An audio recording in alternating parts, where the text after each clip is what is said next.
বর্তমানে আমাদের free ফায়ারে grandmaster পুশের অভাব নেই। রিজন এবং গ্লোবালে অনেকে 1-2 পজিশন ধরে রাখতে দেখা যায়। নতুন প্লেয়াররা গ্র্যান্ডমাস্টার টপ 1-2 করে ফেলে। একটা সময় ছিল গ্র্যান্ডমাস্টার ছিল ফ্রি ফায়ার প্লেয়ারদের কাছে স্বপ্নের মতো। গ্র্যান্ডমাস্টার প্লেয়ারদের বেস্ট প্লেয়ারদের সমান ধরা হতো। আজকের এই ভিডিওতে আমরা ফ্রি ফায়ার গেমের সবথেকে ওল্ডেস্ট 10 গ্র্যান্ডমাস্টার পুশার খুঁজে বের করব। তো আসেন নাম্বার 10 যে প্লেয়ারটি আসে এমএসএম রাফি ওয়াইটি, ফ্রি ফায়ারের মোস্ট ওল্ডেস্ট একজন গ্র্যান্ডমাস্টার পুশার। আমার দেখা তিনি প্রায় 6 বছর ধরে ফ্রি ফায়ার গেমের গ্র্যান্ডমাস্টার পুশ করতেছে। এখনো এই প্লেয়ারকে গ্র্যান্ডমাস্টার রিজনে দেখা যায় প্রতি সিজনেই। তো সে যখন গ্র্যান্ডমাস্টার পুশ করতো তখন নরমাল প্লেয়ার গ্র্যান্ডমাস্টার পুশ করতে জানতো না। ফ্রি ফায়ার গেমের ওল্ডেস্ট গ্র্যান্ডমাস্টার পুশারদের মধ্যে বাংলাদেশে তিনি একজন। তো সে যখন গ্র্যান্ডমাস্টার পুশ করা শুরু করে তখন গ্র্যান্ডমাস্টার অনেক হার্ড ছিল। ইন্ডিয়া সার্ভার থাকতে যিনি অনেক সময় তাকে রিজন টপের মধ্যে দেখা গিয়েছিল এবং এই প্লেয়ার 6 বছর ধরে র্যাঙ্ক পুশ করতে করতে বর্তমানে তার আইডি লেভেল করে ফেলেছে 100। এরপর আসে নাম্বার 9। তো নাম্বার 9 এ যে ইউটিউবারটি আসে এটি হচ্ছে তন্ময় দা বট। তন্ময় দা বট এই নামটা হয়তো তোমাদের অনেকের কাছে অপরিচিত লাগতে পারে, বাট না, তিনি এমন একজন প্লেয়ার তিনি আমারও আগে সর্বপ্রথম গ্র্যান্ডমাস্টার রিচ করে। সে যখন গ্র্যান্ডমাস্টার রিচ করেছিল তখন প্লেয়ারদের একটা স্বপ্ন থাকতো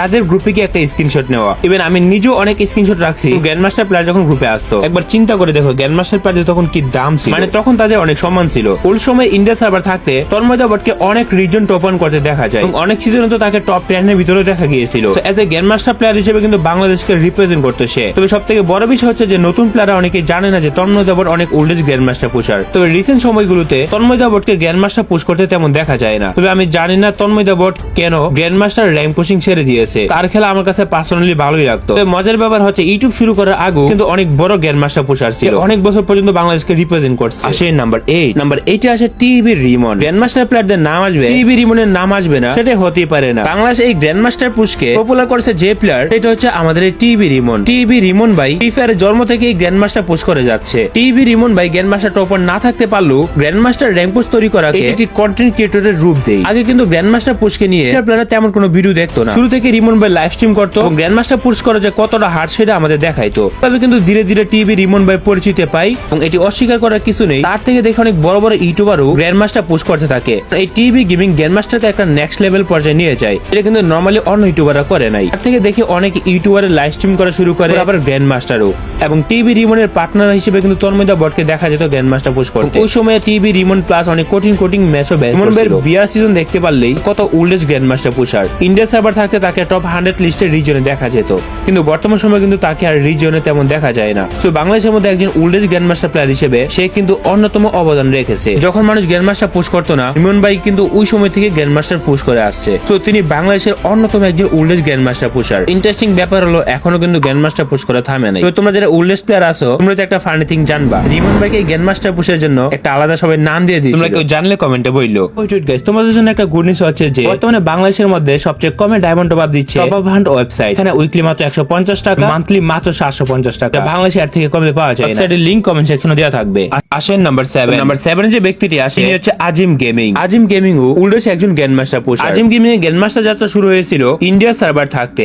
ইন্ডিয়া সার্ভার থাকা অবস্থায় একবারে রিজন টপ 5 এর মধ্যে দেখা গিয়েছিল। আর তখন কিন্তু বাংলাদেশের প্লেয়াররা তেমন গ্র্যান্ডমাস্টার পুশ করতো না। আসেন নাম্বার 6। নাম্বার 6 এ আসে মানিক গেমিং। আমাদের সার্ভারের মধ্যে মানিক গেমিং ও ছিলেন উল্ডেস একজন গ্র্যান্ডমাস্টার পুশার। এই মানিক গেমিং কে প্রতি বছরই রিজনে দেখা যায়। এখনো কন্টিনিউয়াসলি সে দিনের পর দিন র্যাঙ্ক পুশ করে যাচ্ছে। বর্তমান সময়ের পাশাপাশি ওই সময় তাকে রিজন 100 লিস্টে দেখা যেত। উল্ডেস গ্র্যান্ডমাস্টার প্লেয়ার হিসেবে মানিক গেমিং বাংলাদেশ টপ 1 এর সাথে একটি বড় রিলেটেড সম্পর্ক আছে, কারণ তাদেরকে বেশিরভাগ সময় একসাথে গ্র্যান্ডমাস্টার পুশ করতে দেখা গিয়েছিল। তো তিনি কিন্তু অনেক ওল্ডেস্ট গ্র্যান্ডমাস্টার পুশার ছিল। বর্তমান সময়ে গ্র্যান্ডমাস্টার পুশকে তেমন বেশি প্রায়োরিটি দিচ্ছে না, মানে দিন দিন মানিক গেমিং গ্র্যান্ডমাস্টার পুশকে নানা করে দিতেছে। তো গ্র্যান্ডমাস্টার পুশারদের লিস্ট করতে গেলে তার নামও কিন্তু এই লিস্টে চলে আসে, কারণ তিনিও কিন্তু বাংলাদেশ সার্ভার মধ্যে অনেক আগে থেকে গ্র্যান্ডমাস্টার পুশ করতেন। তবে তার অ্যাচিভমেন্ট কিনছিল গ্র্যান্ডমাস্টার ক্যারিয়ারে। ইন্ডিয়া সার্ভার থাকা অবস্থায় ইউটিউবারদের সাথে গেম খেলতো। আস্তে আস্তে কিন্তু সে গেম খেলতে খেলতে নাম অনেক পপুলারিটি পেয়ে যায়। তো পরবর্তীতে সে একজন ইউটিউবার হয়ে যায়। কে কে চিনো মানিক গেমিং কে? আসেন নাম্বার 5। নাম্বার 5 এ যে গ্র্যান্ডমাস্টার পুশারটি আসে তিনি হচ্ছেন রুস্টার গেমিং। তো রুস্টার গেমিং কিন্তু একজন ওল্ডেস্ট গ্র্যান্ডমাস্টার পুশার। রুস্টার গেমিং বর্তমানে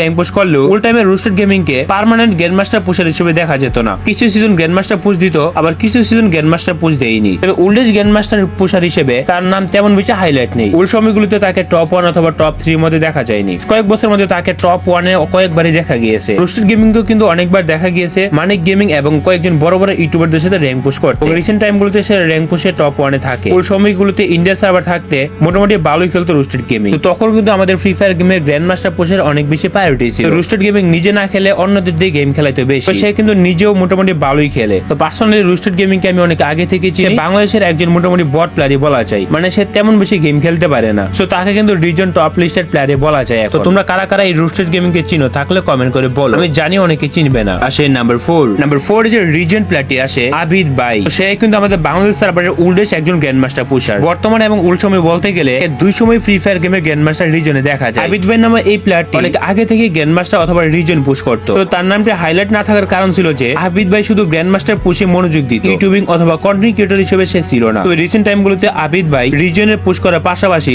একজন কন্টেন্ট ক্রিয়েটর হয়ে গেছে। এখন অনেক সময় কিন্তু তাকে রিজন টপ 1, 3, 4 এর মধ্যে দেখা যাচ্ছে। তিনিও কিন্তু গেমের ওল্ডেস্ট প্লেয়ার। আসে নাম্বার 3 তে যে প্লেয়ারটি আছে এসকে সাব্বির বস। এখন তোমাদের প্রশ্ন হতে পারে বাংলাদেশের লিস্টে এসকে সাব্বির বসের নাম কেন আসলো? এসকে সাব্বির বস কিন্তু একজন বাংলাদেশি বংশোদ্ভূত বলতে পারে, কারণ তার দাদু বাড়ি হচ্ছে বাংলাদেশের মধ্যে। তো সেই হিসেবে একজন বাংলাদেশি প্লেয়ার হিসেবে গণনা করলাম। এসকে সাব্বির বস ইন্ডিয়া সার্ভারের সবথেকে আইকনিক একজন প্লেয়ার। ইন্ডিয়া সার্ভারে তাকে একজন আইকন হিসেবে মনে করে এবং অনেক প্লেয়ারই বলা বলি করে থাকে যে এসকে সাব্বির বস সর্বপ্রথম ইন্ডিয়া সার্ভারের রিজন টপ করেছিল, তবে সেটি নাকি করেছিল 2x কার্ডের মাধ্যমে। এসকে সাব্বির বস প্রতি সিজনে বেস কিন্তু আর এসকে সাব্বির বস গেমের মধ্যে পড়লে ওই ম্যাচে 5 থেকে 7টার উপর টিম আপই হইতো। ফ্রি ফায়ার গেমের বড় বড় ইউটিউবারদের স্বপ্ন ছিল এসকে সাব্বির বসের সাথে টিম আপ করবে। সত্যি বলতে ওই সময় কিন্তু গ্র্যান্ড মাস্টার পুশ করা অনেক হার্ড ছিল। ফ্রি ফায়ার গেমের প্লেয়াররা এত সহজে গ্র্যান্ড মাস্টার পুশ করতে পারতো না। এসকে সাব্বির বস যখন গ্র্যান্ড মাস্টার পুশ করতো তেমন রিভাইভের সিস্টেম ছিল না, প্লাস তো ছিল হার্ডার থেকে হার্ডার। ওই সময় কিন্তু এসকে সাব্বির বস গ্র্যান্ড মাস্টার টপ 1 এ ছিল অনেকবার। এসকে সাব্বির বস নামটা পপুলারিটি এবং জনপ্রিয়তা পাই গ্র্যান্ড মাস্টার পুশ কারণেই। তো মোবাইল প্লেয়ার হিসেবে কিন্তু এসকে সাব্বির বস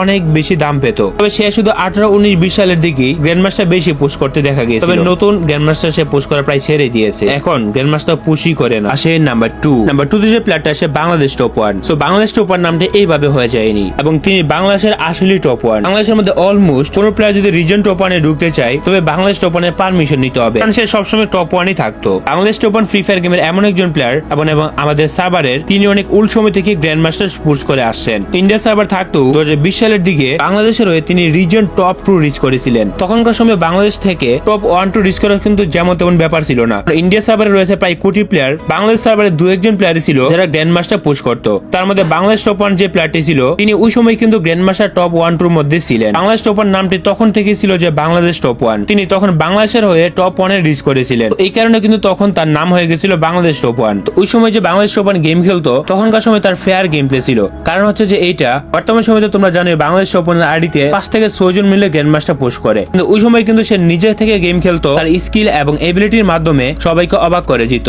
তখন গ্র্যান্ড মাস্টার পুশ করা কিন্তু তেমন সহজ কাজ ছিল না, একবার মরে গেলে রিভাইভের কোনো সম্ভাবনা ছিল না। তখন ফ্রি ফায়ার প্লেয়ারদের ড্রাম ড্যামেজ নিয়ে অন্যভাবে গেম খেলতে হতো। ওই সময় গ্র্যান্ড মাস্টার পুশারদের জন্য ইম্পর্টেন্ট ছিল আইকিউ।